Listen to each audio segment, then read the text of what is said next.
Welcome to part 2 of the ABCs of investments. Hi guys, this is your girl Megan, and thanks for joining me. Today we're going to continue with our investment jargon, or the ABCs of investing. Sorry, my glasses are reflecting a blue light, which is a bit annoying, but I think if I do that, that should be fine here. It's a bit distracting. But anyway, I hope you like my new babies. I've been meaning to collect them for a while now, and yeah, here they are. Okay, so well, let's get into it. Yes, as I said, my name is Megan. Like, subscribe, share. Let's get this information out there. Let's learn. Today we're continuing with the letter D. So from D, we're gonna just pick a few terms that I want to break down and discuss with you. All right, one of the first ones is disability cover. Disability cover is insurance that offers income protection to individuals who become disabled for a period of time, which results in their inability to work during that time. Okay, so it doesn't always have to be permanent, it can be temporary. So you get two types of disability cover. You get income protection, which is your temporary disability cover, and then you get your lump sum disability cover. So how insurance works is, if you are then diagnosed with a disability or an inability to work for a specific period, depending on what product you took, if you have disability cover, let's say a lump sum, let's say you are involved in a car accident and you are paralyzed from the waist down, and then it also just depends on the type of cover that you took out. So if it's capital disability, then they pay out the lump sum that you are insured for. If it's 500,000, they'll pay 500,000. If it's 350,000, then it's 350,000. That gets paid out to you in cash. And this money is tax-free. It is not taxed. Okay, it's just want to get that point across, that the lump sum is tax-free. And then obviously you would pay a premium for this benefit. And then you do get a temporary income protection, where you are paid out a certain amount every month to replace your income. So let's say you work for yourself and you are your own boss, you don't earn a salary. So if you then become disabled, you would still need, to earn a living. So that's where your income protection kicks in. It's to protect your income, basically. Then it will pay you on a month-to-month basis, depending on the amount that you've put in as the amount that you want to receive on a monthly basis. All right. But I'll definitely get into the nitty-gritties of these when we discuss life insurance and our risk policies. All right, so that is disability cover. Then you get dread disease cover. Dread disease cover is also falls under critical illness, so could also be a C. So depending on which company you use, different companies use different terms for the same thing. So dread disease cover is also critical illness cover. It's the same thing. What the dread disease cover is a special addition to life insurance policy that gives a percentage of the death benefit to the policyholder if she or he is diagnosed with a serious illness such as cancer or heart disease. All right. They always mention the big four, which is your stroke, your cancer, your heart disease, and your diabetes. Those are the big four that are usually covered, but anything else is covered. If the insurance company then says, no, we will cover this, but only at 20% of your cover, then they cover you at 20%. So it just depends on the severity of your illness, based on the medical reports that you submit. So how you would submit a claim is you complete a claim form, you submit the medical findings from the doctor, and the insurance company has employed their own doctors. They assess your claim based on their own criteria. And I'll definitely go through all that criteria when we discuss dread disease and when we discuss critical illness. All right. This is paid in a lump sum. But if you have cover with PPS, which is for professionals, which covers your doctors and your private practice doctors, you don't really have to be in private practice. You can be practicing in a hospital, or you can be a locum doctor. As long as you qualify to be on PPS, they do pay out a sickness benefit, which covers, let's say the doctor is sick, has flu, or I mean, a lot of doctors have had COVID, and I have submitted a lot of COVID claims. The doctors couldn't be, face to face with clients. They couldn't work. No work means no pay, especially if in private practice. So they then could claim from their PPS policy. There's usually like a 7-day waiting period, or depending on the policy and how the policy was structured when you took it out. That's another part I will cover in our dread disease and risk life insurance segment.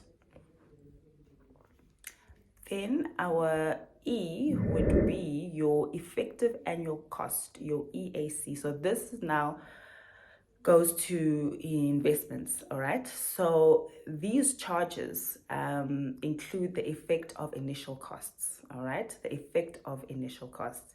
EACs, or effective annual cost, has been developed in order to operate within the Treating Customers Fairly TCF framework, allowing customers to accurately compare investment charges in a meaningful way, irrespective of whether the product is a unit trust, a living annuity, a retirement annuity, or an endowment policy. This EAC, or effective annual cost, will show on your quote, which will show you how much you will actually pay, or how much this investment will actually cost you. If you watched my previous video, I did explain the asset management cost, I think it was, and which is broken down and included in the effective annual cost. All right. Right. So our next E would be equities. What is an equity? I'm sure you've heard equity, the word equity being thrown around. It's a stock or any other security that represents a holder's ownership interest. Basically, it's either the equity that you have within your business. So if you 100% equity, which means that everything within that business is yours and it's owned by you, that is your equity. Your business is your equity. Next letter will be F. And here we're going to discuss the fees. All right, what is a fee? A fee is just basically a payment that you pay someone for the advice given, for administration costs. And fees are usually broken down on your quotes, and as well as the proposal that your financial advisor will give you. So those are the fees you need to look at. All right, so fee is a fee that you pay. Simple.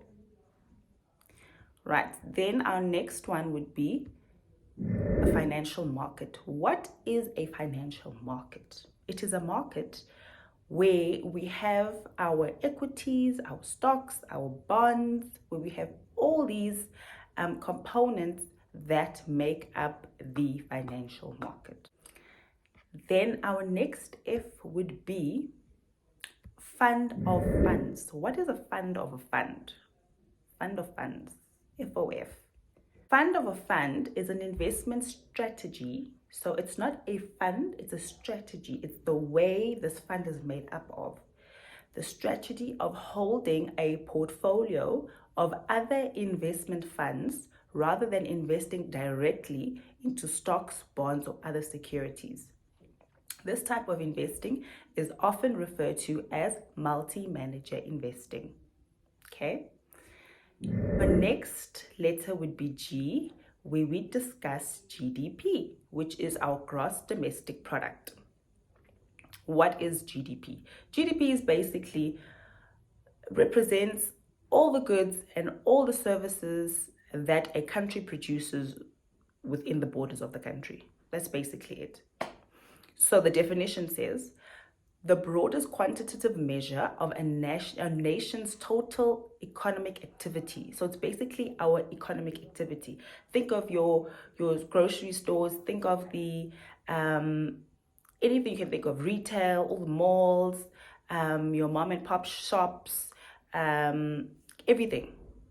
That's just the activities that are happening where financial transactions are being circulated. More specifically, GDP represents the monetary value of all goods and services produced within a nation's geographical borders over a specific period. Okay, so you always hear in the news that the GDP has risen to X amount or GDP has dropped to X amount. That's basically just the buying and selling and the circulation of money within a specific region. That is the GDP. Our next term here would be inflation rate. An inflation rate is a highly used term right now where we are actually seeing the rising of goods and services within South Africa, the rising of the fuel price, which in turn will result in the rising of food because food is transported. The central banks usually try and attempt to stop severe inflation along with severe deflation in an attempt to keep excessive growth of prices to a minimum, because we don't want the price of goods to become too expensive. When things become expensive, we're going to want to start earning more money. The monetary policy comes in, led by the governor of the Central Reserve Bank. So they come in and then they say, okay, inflation is increasing, let's increase interest rates. Because if we increase interest rates, then people are going to start spending less. They're going to start paying more for their debt, and it's going to curb that spending pattern so that inflation does not rise. The rise of inflation is going to make everything expensive and unaffordable. Okay, so that's why you have these monetary policies that come in and kick in and try and stabilize the inflation rate. Okay, inflation risk is our next item of discussion.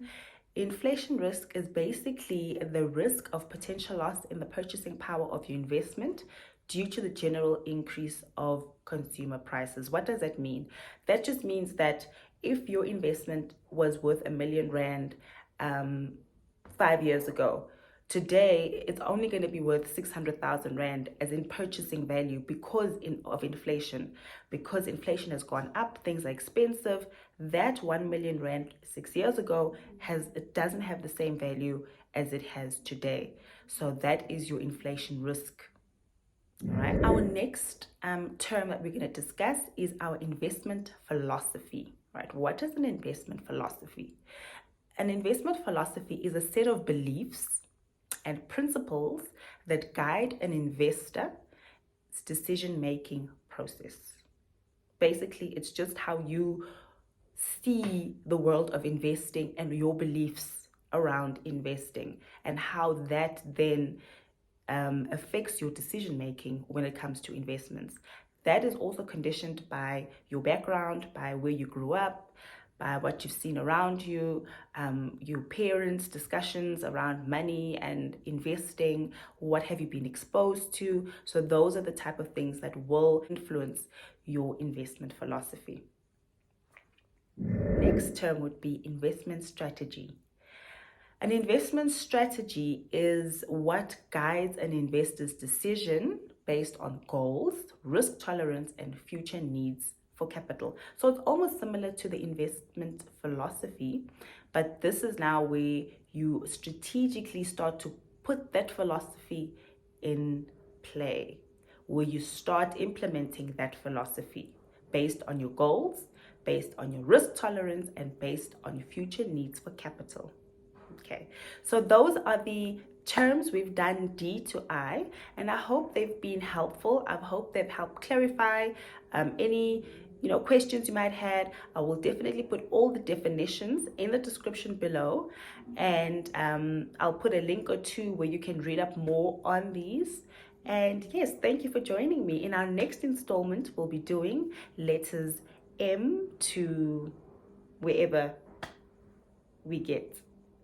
So thank you so much for joining me. Don't forget to like, subscribe, and share this video. Let's get this information out there. Let's teach others. Let's be educated. Let's learn something new. It doesn't hurt. All right. Try not to make these videos too long, but there are way too many terms, and these are just a few that we've discussed. Like, subscribe, and share.